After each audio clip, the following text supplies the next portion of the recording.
To take off my face mask, please. Oh, it's been over 16 years I graduated. Please cooperate. Greatest Papa. Indomitable Kiki. You are carrying. I hope Kiki has a definition. Okay, I'll try some more. I heard the NAS president, who has become my very good friend, say a few things. I will just try his own. I want to speak. Speak. I want to yarn. Yarn. I want to talk. Talk. I want to deliberate. I want to negotiate. But I will not legislate. I will abrogate. But rather I will work so that we can elevate. Praise the Lord.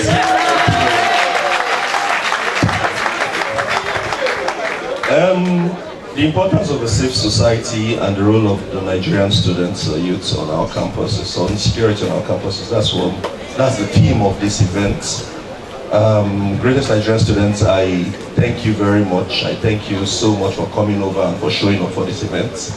I would like to say that it's because you are here that the people on the high table are here too. So congratulations, thank you for coming. And my very good friend who just became my friend, Comrade Chutsukafo, I commend him for putting this event together. Please give him a round of applause, please. I would like to commend the first keynote speaker, the Anambra State Commissioner of Police, CPO Chris Owolabi, ably represented by the ACP Operations, Emma Ogwanya. I thank you for this lecture. We've learned a lot from it, and then we hope that, I'm sure your message has been impactful and it has put good information in the minds of these youths that we can actually use to move forward in life and our destiny. Chairman of the occasion, Chief Stanley Okoli, I greet you. NANS Senate President, I greet you. All other NANS executives, I greet you all too.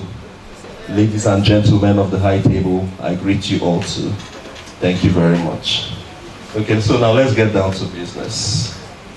Talking about security, well, first let's talk about, since it's about the importance of safety in a safe society, I'll first of all start by defining the society.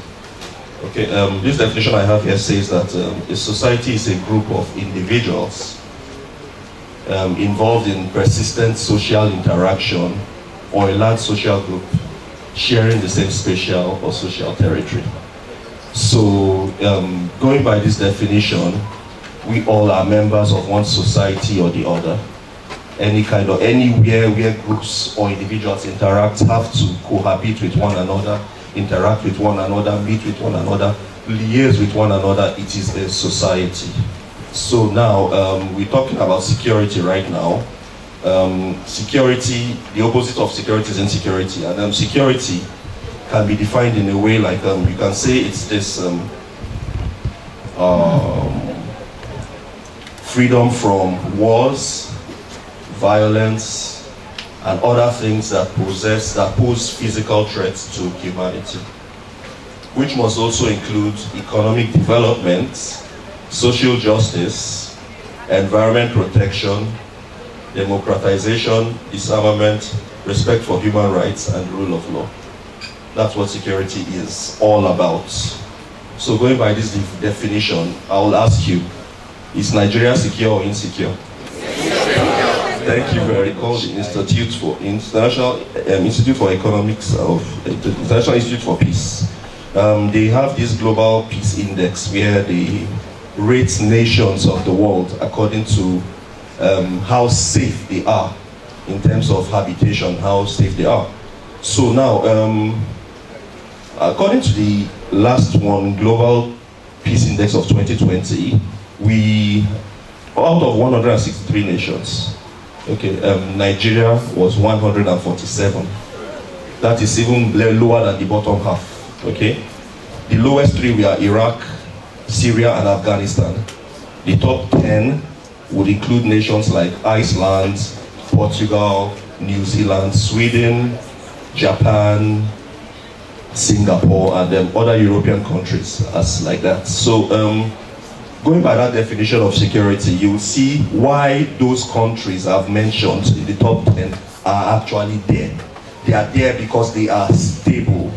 They are there because the environment is protected, the rule of law is held sacrosanct, and it's never to be denigrated. The social justice, you can fight for your rights and claim your rights. You can go to the courts, go to the court, seek redress for any issue you've got.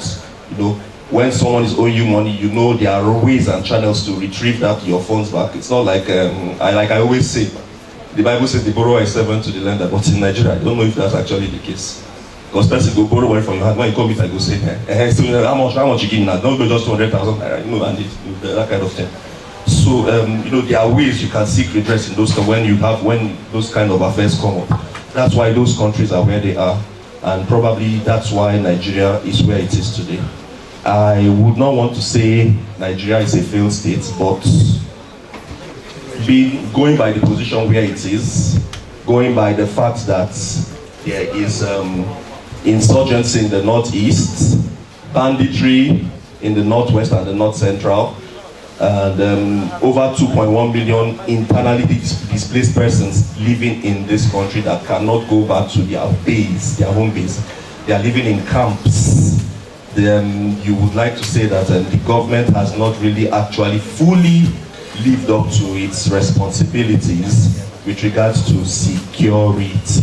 There is so much to be done. The first keynote speaker spoke about moral education at home. That should be like the first step, because I'll say that because the family is the first unit of any society. Okay? Father, mother, children, that is the first unit. When a child is born into the world, it's expected that the first language the child learns is love. Before the child learns how to speak, before the child learns how to crawl, before the child learns how to walk, everyone dotes on the child. They carry the child, they pay kuchi, they call it sweet names. When my first son was born, people were calling him Senator. I don't know if that's a wonderful name, but you know. So their child receives love as such. So if you look at a situation where a child is born without that kind of family love, no motherly love, no fatherly love, no parental love, no, that child grows up without that kind of immediate exposure to love. What do you think? When a child becomes an adult, with the skills the child learns, what do you think? How do you think that child will become? You know, what do you think, guys? I can also, if I hear sociopaths, that's okay too. If I hear psychopaths too, that's okay too. If I hear riffraff, you know, that's okay too. You know, so charity begins at home.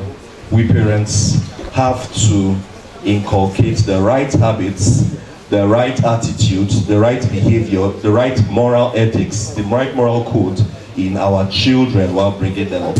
The Bible says in Proverbs 22 verse 6, train up a child in the way he should go, and when he grows up, he will not depart from it. Thank you. That's one thing we can do in our own capacity to improve security. Let us learn to be patient and tolerate one another. This country has about 200 million people thereabouts, and over your rights. Do you know the school they are from? Oh, beautiful, beautiful. Please give yourselves a round of applause. Changes, you start noticing the person's body, the person starts trying to wear long sleeve to cover those marks, you should know that something has happened, okay? You know, when what you've lived with for a while, you know what the person does. When the person now changes in attitude, so you don't see, this is not the person you used to know. You know that something has happened. That is when to report. The first keynote speaker, the ACP, he has spoken, and then we actually need those phone numbers. I think before we leave, we should get those phone numbers of where we can call to report actual matters like suspected cultism. Okay, and then finally, like I said, I didn't want to call Nigeria a failed state, but I just said that government hasn't totally lived up to its responsibility in provision of security. That's what I said, okay? So don't misquote me, okay? Nigeria is not failed, thank you. Anambra State has an election coming up in November, okay? It is through that election that we are going to vote in the next executive governor of the state. And that person you are voting in will be the chief security officer of the state. Okay? And this is a security summit. So what I will advise you all to do, and I'm sure some of you are already good, just get politically charged. Know what is happening, study the environment, listen to those aspirants, start now to determine who you are going to put your thumbprint for on that day. And if you know you can't just go there and put your thumbprint without a PVC. So I would like to encourage each and every one of you, get your PVCs, get your voters cards, and prepare to vote in a new government that would actually ensure that the security agencies in this state is actually working. Befriend people outside the tribe, befriend Muslims, befriend Northerners, befriend Summit, so that you can actually know and improve your knowledge with regard to security matters and other matters of relevance to you. The first keynote speaker has spoken about cultism. Of course, it's a menace to the society. But like I have also said too, I'll repeat it again, I have not called Nigeria a failed state, but I'm just saying that the government has not totally lived up to its responsibility in delivering the dividends of security to the state.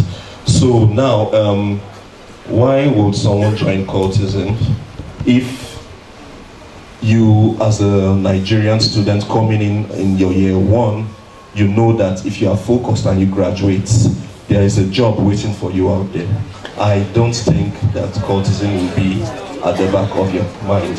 If you know that as a female student, you know that you can go to school, if a lecturer harasses you, you know who to report to and get it resolved and dealt with, you would not go and join cultism to seek protection.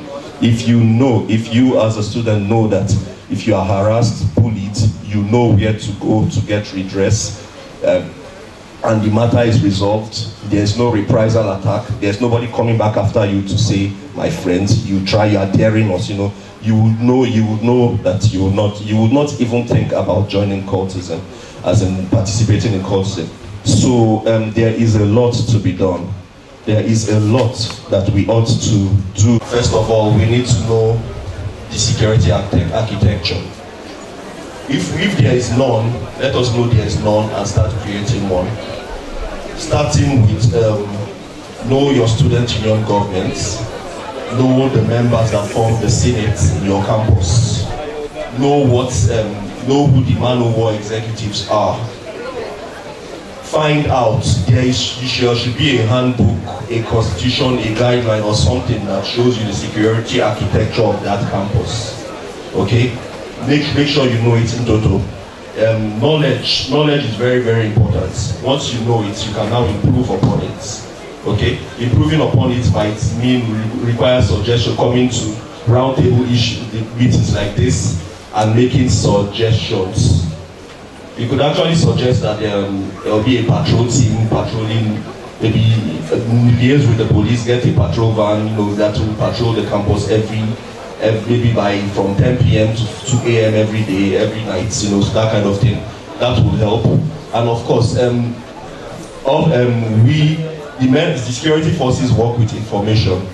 That's why in my speech, I asked for those phone numbers, those email addresses, those those whistleblowing portals. That's what I'll call it, whistleblowing portals.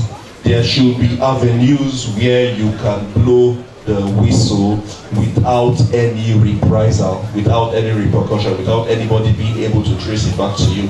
There should be anonymous ways where you can actually report issues and incidents, and those issues and incidents get resolved, and then there is no way to tie it, link that information that we see officers receive back to you.